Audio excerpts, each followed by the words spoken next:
એક છોકરો bus stand પાસે જૂના જૂતા વેચતો હતો. દિવસભર એ બૂમો પાડતો હતો કે સસ્તા જૂતા લઈ લો, ટકાઉ જૂતા લઈ લો. લોકો આવે, જુએ અને આગળ વધી જાય. એક દિવસ એક માણસ આવ્યો, એના પગમાં કંઈક વાગેલું હતું અને એને પટ્ટી મારેલી હતી. છોકરાએ જોયું, કંઈ પણ બોલ્યા વગર એ અંદર ગયો, એક જૂનો જૂતો લઈને આવ્યો અને એમાં થોડું એને કાપકૂપ કર્યું અને પછી એ ગ્રાહકને એ વ્યક્તિને પહેરવા આપ્યું અને કહ્યું કે આ પહેરી જુઓ, દુખાવો નહીં થાય. માણસ આશ્ચર્યચકિત થઈ ગયો. એને પૂછ્યું કે તું જૂતા વેચનાર છે કે ડોક્ટર? છોકરો હસ્યો અને બોલ્યો કે હું તો બસ એટલું જ જાણું છું કે દરેક પગલાની એક નાનકડી વાર્તા હોય છે.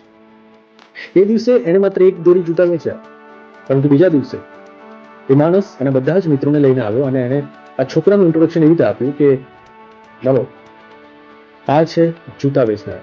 એ માત્ર જૂતા વેચનાર નથી, એ છે પગલાનો ડોક્ટર. એ આરામ વેચે છે, એ પગનો આરામ વેચે છે. તો મિત્રો, અહીંયાથી આપણને એટલું શીખવા મળે છે કે સેલ્સ એ માત્ર વસ્તુ નથી, એ સમજ છે, લાગણી છે અને સમયની ઓળખ છે. જે કસ્ટમરને સમયને ઓળખે છે, કસ્ટમરની લાગણીને ઓળખે છે અને કસ્ટમરને સમજે છે, એ કસ્ટમરના દુખાવાને સમજી શકે છે. જો તમે એટલું કરી લેશો તો તમે ક્યારેય પણ ખાલી હાથે પાછા નહીં આવો.